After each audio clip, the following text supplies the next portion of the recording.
Hello बच्चों, उम्मीद करते हैं कि आप सब बहुत बढ़िया होंगे और एग्जाम का बहुत अच्छा तैयारी चल रहा होगा। बस आपका 1 से 1.5 मिनट लेंगे, जो कि कोऑर्डिनेशन कंपाउंड का बहुत ही अच्छा अच्छा क्वेश्चन आता है ऑब्जेक्टिव में। बस उसी का शॉर्ट में बात करेंगे, 1 से 2 नंबर बहुत आसानी से मिल जाएगा। आ जाओ बात करते हैं। जैसे इस तरह का जो रहता है ना, उसको हम लोग कॉम्प्लेक्स कंपाउंड बोलते हैं, यानी कोऑर्डिनेशन कंपाउंड बोलते हैं। जो बड़ा वाला ब्रैकेट होता है उसको हम लोग कोऑर्डिनेशन स्फीयर बोलेंगे, और बड़ा वाला ब्रैकेट के जस्ट बगल में जो भी हमारा मेटल रहेगा, चाहे कोबाल्ट रहे, चाहे निकल रहे, चाहे आयरन रहे, चाहे सिल्वर रहे, चाहे जो भी रहे, उसको हम लोग सेंट्रल मेटल आइटम बोलेंगे। और जो ब्रैकेट के सबसे बाहर होगा इधर, उसको काउंटर आयन बोलेंगे। चाहे ब्रैकेट से पहले हो चाहे ब्रैकेट से बाद में हो, उसे हम लोग काउंटर आयन बोलेंगे। और सेंट्रल मेटल आइटम को छोड़कर, यानी कि ब्रैकेट के बगल वाला को छोड़कर जितने हमारे सब आएंगे उसको लिगेंड बोलेंगे। और ये सेंट्रल मेटल आइटम और लिगेंड के बीच में जो है वो कोऑर्डिनेट बॉन्ड बनता है। कोऑर्डिनेट बॉन्ड क्या होता है कि एक बॉन्ड में दो ही इलेक्ट्रॉन होता है, एक बॉन्ड में दो ही इलेक्ट्रॉन होता है, चाहे एक एक इलेक्ट्रॉन ए दे दे चाहे बी दे दे। लेकिन अगर एक बॉन्ड बनने में दो इलेक्ट्रॉन लग रहा और दोनों का दोनों इलेक्ट्रॉन अगर एक ही आइटम द्वारा दिया जाता है तो उसे हम लोग बोलते हैं कोऑर्डिनेट बॉन्ड। तो जो आइटम देगा उसको डोनर बोलते हैं, जो इलेक्ट्रॉन लेगा उसको क्या बोलते हैं, एक्सेप्टर।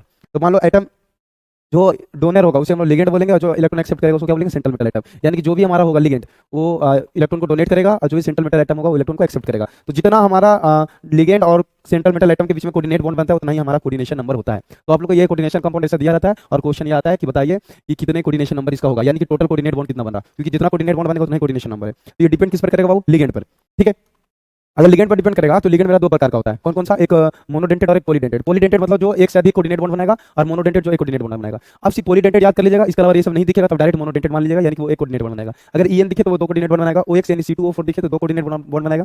GLY यानी ग्लाइसिनेट आयन, ये इथिलीन डायमाइन है। सब फुल फॉर्म से कोई मतलब नहीं, डायरेक्ट याद कर लो। ईएन रहेगा तो दो कोऑर्डिनेट बॉन्ड बनाएगा, OX रहेगा तो दो कोऑर्डिनेट बॉन्ड बनाएगा, GLY रहेगा तो दो कोऑर्डिनेट बॉन्ड बनाएगा, डाइएन रहेगा तो तीन कोऑर्डिनेट बॉन्ड बनाएगा, ट्राइएन रहेगा तो चार कोऑर्डिनेट बॉन्ड बनाएगा, PHY रहेगा तो पांच कोऑर्डिनेट बॉन्ड बनाएगा, और EDTA रहेगा तो छह कोऑर्डिनेट बॉन्ड बनाएगा। बस इतना ही कर लेना। इसके अलावा fluorine, chlorine, bromine, iodine, NO2, NH3H2O, CnOH कोई भी रहेगा, ये सब के सब जो कोऑर्डिनेट बॉन्ड बनाएगा वो कितना बनाएगा, एक।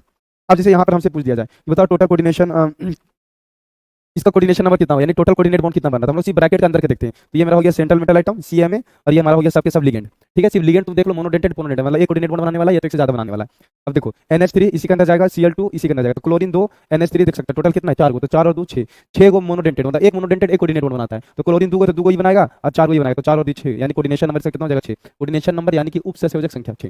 इसका बात कर लो, C2O4 कितना बनाता है, दो। एक अल्लाह दो बनाता है, तो है टोटल कितना, तीन। तो एक अगर दो बनाएगा तो तीन को टोटल कितना बनेगा, छह। तो इसका कोऑर्डिनेशन नंबर कितना हो जाएगा, छह।